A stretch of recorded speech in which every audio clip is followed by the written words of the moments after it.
Hello అండి, నమస్కారం. Welcome back to our channel. వాతావరణం చల్లగా ఉంది కదా, వర్షాలు పడుతున్నాయి. ఈ చల్లగా ఉంటే వేడివేడిగా ఏదైనా తినాలనిపిస్తుంది. నాకైతే ముందుగా గుర్తుకొచ్చేది ఈ మిర్చి బజ్జీయే, అందరికీ ఫేవరెట్.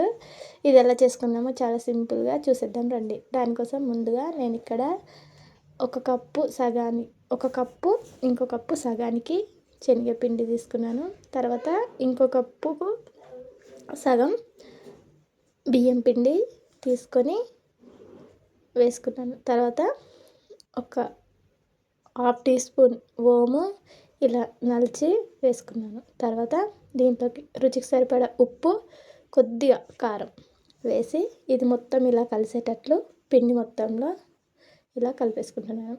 ముందుగా చిన్న రిక్వెస్ట్ అండి, మన ఛానల్ ఎవరైనా ఫస్ట్ టైం చూస్తే సబ్స్క్రైబ్ చేసుకోండి. వీడియో నచ్చితే లైక్ చేయండి, కామెంట్ చేయండి.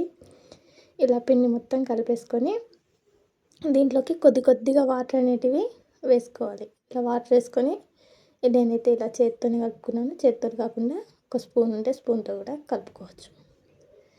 ఇలా కలుపుకుంటూ చూసుకుంటూ వేసుకోవాలి. వాటరు మరీ పల్చగా ఉండొద్దు, అలా అని మరీ గట్టిగా ఉండొద్దు పిండి.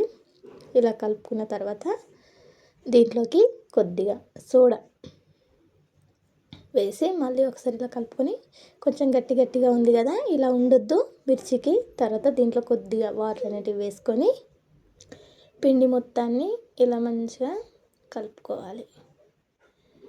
దీంట్లో చిన్న సీక్రెట్ ఏంటంటే పిండి ఎంత బాగా కలిపితే అంత బాగా వస్తుంది. పిండి మొత్తం ఇలా కలుపుకున్న తర్వాత ఇలా బాగా బీట్ చేసుకోవాలి. పిండి అనేది ఇలా ఎంత స్పీడ్గా అంటే అంత స్పీడ్గా చేసి దీన్ని ఇలా అంటూనే ఉండాలి. ఒక 5 మినిట్స్ ఇలా అనేసి దీన్ని ఒక 5 మినిట్స్ లేదా 10 మినిట్స్ పక్కన పెట్టేసుకోవాలి. పిండి మాత్రం ఇలా ఉండాలి చూడండి.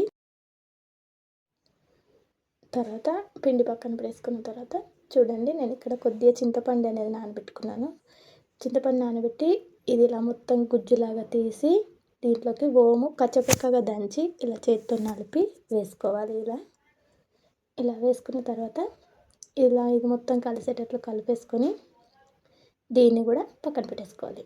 తర్వాత ఫ్రెష్గా కడిగి పెట్టుకున్న పచ్చిమిర్చి తీసుకొని ఇలా ఘాటు పెట్టుకొని ఒక చాకు లేదంటే ఏదన్నా చిన్న దాంతో ఇలా ఘాట్లు పెట్టేసుకొని ఇలా వెడల్పు కానీ దీంట్లో ఉన్న విత్తనాలు మొత్తం సీడ్స్ తీసేసి పక్కన పెట్టేసుకోవాలి. తర్వాత మనము ఇక్కడ ఈ చింతపండుది ఈ గుజ్జు అనేది రెడీ చేసుకున్నాం కదా, ఇది దీంట్లో వేసుకొని మంచిగా దీనికి పట్టించుకోవాలి. ఇలా చేసుకోవడం వల్ల బజ్జీల టేస్ట్ చాలా బాగా వస్తుంది. మీరు ఎవరైనా ఇలా చేస్తారా? చేయకుంటే ఒకసారి ఇలా ట్రై చేయండి. తర్వాత ఇలా మంచిగా ఏలుతో దాంట్లోకి ఇలా అనుకోవాలి. అలానే మిగతా మిర్చీలన్నీ అనేసుకొని వీటిని పక్కన పెట్టేసుకోవాలి. తర్వాత స్టవ్ ఆన్ చేసుకొని ఒక కడాయిలోకి డీప్ ఫ్రైకి సరిపడా ఆయిల్ వేసి ఆయిల్ అనేది బాగా హీట్ కావాలి. చూడండి, బాగా హీట్ అయింది. తర్వాత చాలా సింపుల్గా పిండిలో ఇలా మిర్చీలు అనేటివి వేసుకొని ఇలా బాగా పిండిలో ఇలా అంటూ అనామతి ఈ అంచున ఇలా గీరుకొని మిర్చీలు వేసుకుంటే ఇలా వన్ సైడ్కి మిర్చి కనిపిస్తూ చాలా పర్ఫెక్ట్గా వస్తుంది. మంచిగా ఇలా సింపుల్గా వేసుకోవచ్చు. ఇలా వేసుకోవాలి.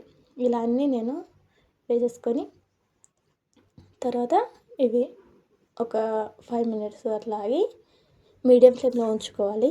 హై ఫ్లేమ్లో పెట్టుకుంటే తొందరగా పైన కలర్ చేంజ్ అవుతుంది కానీ లోపల అనేటివి ఉడకవు. బాగా క్రిస్పీగా కావాలి అంటే మీడియం ఫ్లేమ్లోనే చేసుకోవాలి. ఇలా ఒకసారి అటు ఇటు తిప్పేసుకొని చూసుకోవాలి, మధ్య మధ్యలో చెక్ చేసుకుంటూ. ఇవి మంచి కలర్కి వచ్చిన తర్వాత వీటిని అప్పుడు తీసేసుకోవాలి. చూడండి, ఇలా మంచి కలర్ వచ్చిన తర్వాత వీటిని తీసి ఒక ప్లేట్లోకి వేసుకోవాలి. అలానే మిగతా మిర్చీలన్నీ వేసేసుకున్నాను.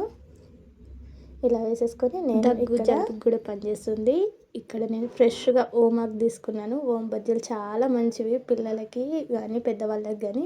ఇలా ఓమాకు బజ్జీలు కూడా వేసేసి ఇలా ఒక ప్లేట్లోకి తీసుకొని ఉల్లిపాయలు కట్ చేసుకొని తింటే ఎంతో టేస్టీ అయినా మిరపకాయ బజ్జీ రెడీ. మీరు ఎలా చేసుకుంటారో కామెంట్లో చెప్పండి.